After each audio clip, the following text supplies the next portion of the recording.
donc moi c'est Lucia Felchinelli, je suis le directeur adjoint d'ICI Media et avant d'être directeur adjoint, je suis aussi chargé des projets européens et projets d'innovation. Est-ce que tu peux nous en dire un peu plus sur l'organisation de ce pilote ici à Issy-les-Moulineaux?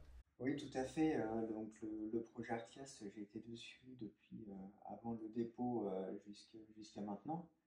Donc voilà, donc nous on avait vraiment cet objectif dans le cadre de ce pilote d'inclure les citoyens, pas forcément que des artistes, mais vraiment des citoyens. J'ai pas envie de dire lambda, mais enfin voilà, des personnes qui n'ont pas forcément de sensibilité artistique plus développée que ça. Et on a fait ça à travers plusieurs phases, c'est-à-dire qu'on avait lancé au tout début du projet un groupe de bêta-testeurs pour identifier des personnes qui pourraient être intéressées justement par ce projet autour du numérique dans la création artistique. Et après, quand on est rentré plus dans le vif du sujet avec les premiers ateliers qui pointaient le bout de leur nez, on a fait un appel à manifestation d'intérêt en fait sur les réseaux sociaux de la ville, site internet et journal de la ville, pour justement pouvoir trouver des personnes qui étaient intéressées.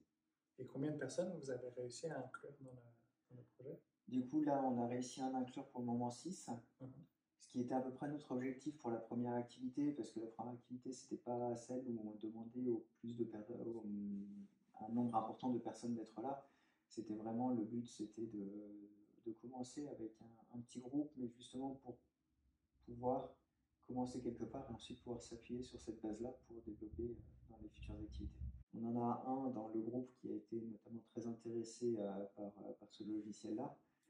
Euh, et donc, oui, deux sessions comme ça. Et une session, en fait, où on a fait un test grandeur nature. C'est-à-dire qu'on est allé à l'endroit où c'était prévu d'être exposé pour la nuit européenne des musées, donc au musée de la carte à jouer. Et on a fait le rendu en faisant tous les réglages sur place et tout pour vraiment pouvoir tester et voir ce qui fonctionnait moins, ce qu'il fallait améliorer avant la présentation. Quel est l'intérêt pour des villes qui voudraient être pilotes Mhm. d'ici d'Artcast ou d'autres projets Mhm. liés à l'art?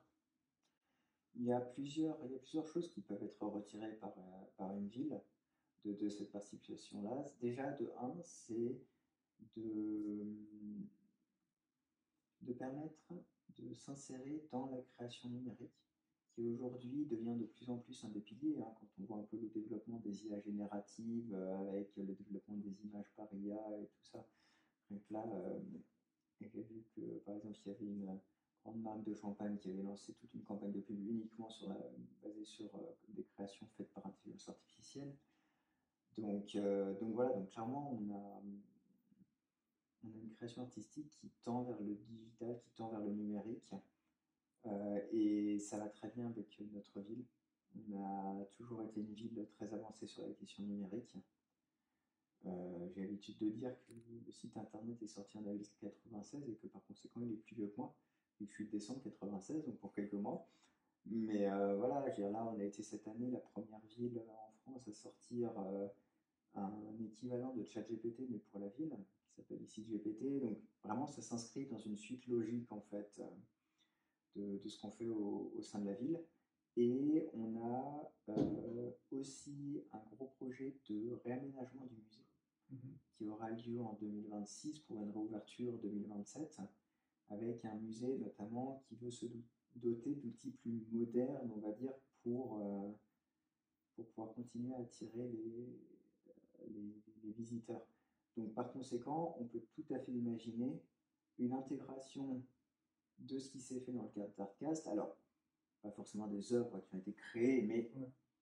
du système en tout Oui, cas, l'infrastructure. voilà, de l'infrastructure, de la technologie développée, pour justement développer de nouvelles choses dans ce musée-là. Et quel a été le retour que vous avez eu des citoyens d'ici les Moulineaux quand ils ont pu interagir avec les œuvres? Quelle était leur impression? Globalement, on était sur des très bons retours.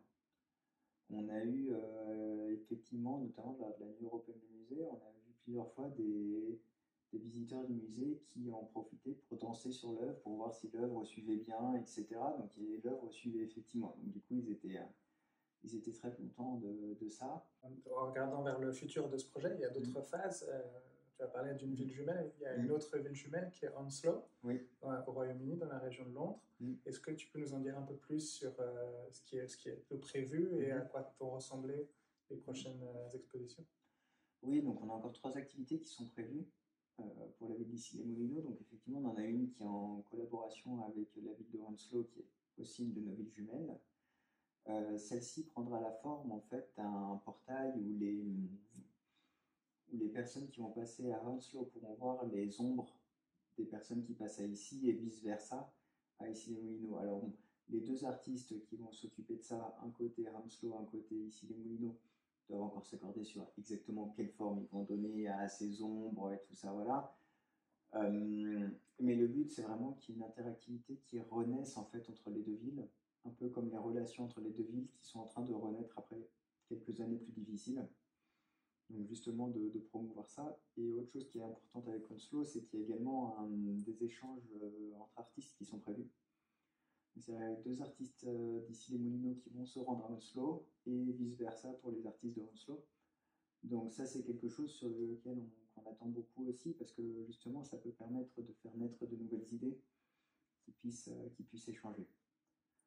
Donc voilà, et ensuite on a un autre atelier qui s'intitule Cartomaton où le but en fait c'est qu'avec la technologie développée dans Artcast, les gens puissent faire leur propre carte à jouer entre guillemets. Et on couplerait ça avec l'exposition qui va avoir lieu au musée de la carte à jouer, qui va être une exposition dédiée à la magie. Il y a de bonnes synergies qui peuvent être faites entre les deux sujets, numérique et magie, sélection d'illusions et tout ça. Donc il y a matière à bien avancer et on finira le projet par une très grande projection en direct avec animation et tout contre la façade de l'hôtel de ville. Donc ça vraiment plus sur la fin du projet, ça permettra de reprendre un peu les différentes choses qui ont été faites dans les premières phases. D'accord, écoute, merci beaucoup. De rien, merci à vous.